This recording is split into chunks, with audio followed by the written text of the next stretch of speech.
all that came out of that piston. And spark plug hole. Compression almost checked out.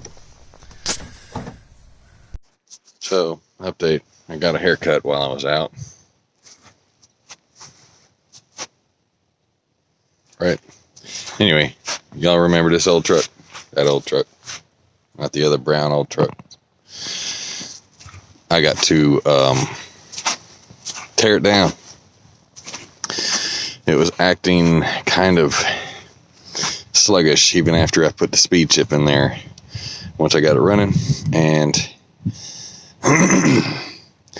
I rechecked the compression. I did it the right way this time. I did it the wrong way the first time. I forgot you got to take all the plugs out. You know, hey, give me a break. It's been what, 10, 20, I don't know how many years since I even did a compression check on a car, and even then I only did it once, maybe twice. So compression still checked out good. The two back ones on the cab firewall were what is that, 3 and 4? I think they were within the 20% margin, but they weren't there because I was getting 120, 150, 180 on all the other 4. And that one went up to, like, the third one was 150. Right? So what it was? 15, 30, 18, 36. So 144 would have been 20%. So I'm like, yeah, let me check it. And I was getting a little bit of white smoke. Needless to say, I got home, and when I ripped them all out, I drove to Savannah to get some parts, and it overheated. Actually gave me a check engine light this time, but I had been trying to fill it all the way up, and it was still losing water, and I put 3 gallons in there, and that should be it. And it still needed water when I got back home, so let me check it out. Pulled them all. Just that small issue. So I put everything in. One of the plugs on the back passenger side had a little bit of brown spot on it. Now, water had been circulating through there. I'm still trying to get it flushed out. Had a brown spot from water that the water's brown and nasty on it. So had a brown spot on it. Outside the on the little piece that's rounded out, that's like just outside of the engine. So the piece of metal that's flared out, that's on top of the exhaust manifold that acts as a heat shield for your spark plug wires. So I'm like, well, that's suspicious. And the plug was fouled with brownness, not white from overheating, which is what the other 4, 5 were. One of them was an old used one, so it was just a little dirty, but it still had overheat marks because it was running hot because of all this. So I left that one plug out, put all the rest in, turned it over, and came back out, and there's water all over the side, as you can see from that first video.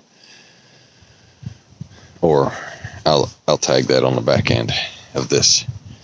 So, needless to say, I got to tear it down. Hopefully it's just a head gasket and not, I mean, even if it's a head, I don't care. I'm going to rip it apart, tear it down. And if it's the motor, I might buy another block. They're really good motors, the 4.3s. So, anyway, that's what I got going on. And I've taken a whole week off, which was not my intention. I was supposed to be back at work yesterday, Monday, today, this morning. I went and spoke with a guy who's going to be building our house, and he gave me more ideas on the square footage I need, because there's certain things we want and certain things we can afford. I don't want to go all out, so getting a home built is going to be a pain in the butt. Anyway, so now I'm working on this thing. Wonderful Alero.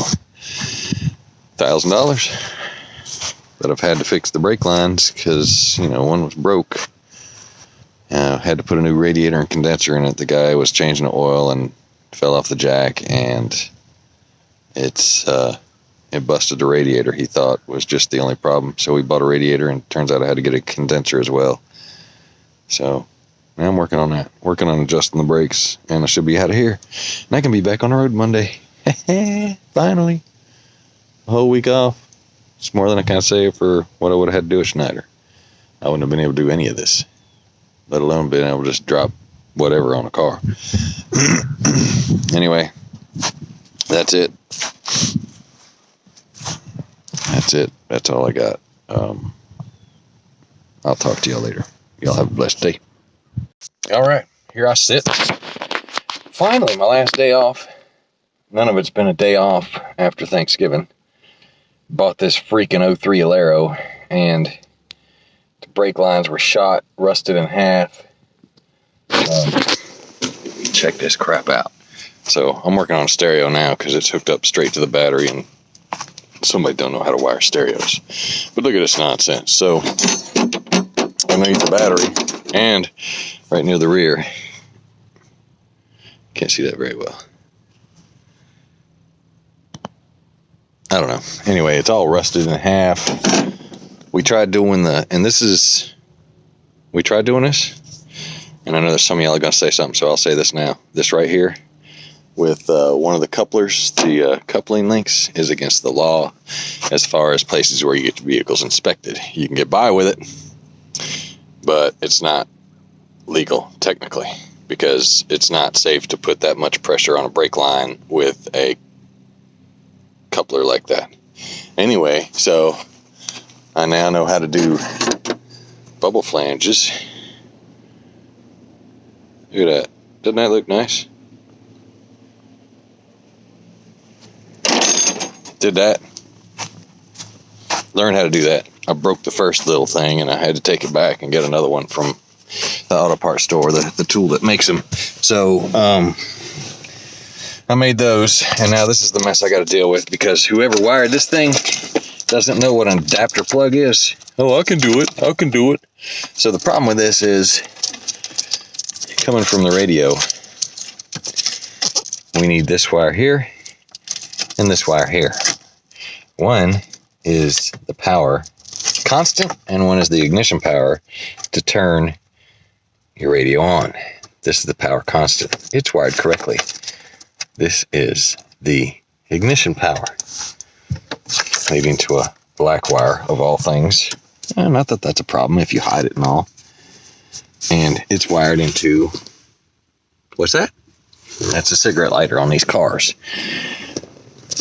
Which, unless you have a Cadillac or a Lincoln or something like that, that's a constant power as well, which means your radio will not be turned off until you turn the radio off. And if you are, I don't know, one of these people that forgets to turn things off, your battery's going to die. Oh, let me turn the radio down because I got to talk to somebody. Get back out of the car and the radio don't work. And I guarantee you that's why they told me this thing locks the doors occasionally. And one of the reasons why you'd buy an adapter kit that includes doors, it doesn't have to include door chimes, but it should include everything else, so you don't have just random 6 wires. And I guarantee you part of that is what is originally the ignition switch wire. Needless to say, now I've got to find one wire and I'm done. Did all the brake lines. They're still a little spongy, but the car will stop and go. Feel line is a little bit sketchy, but it's still intact.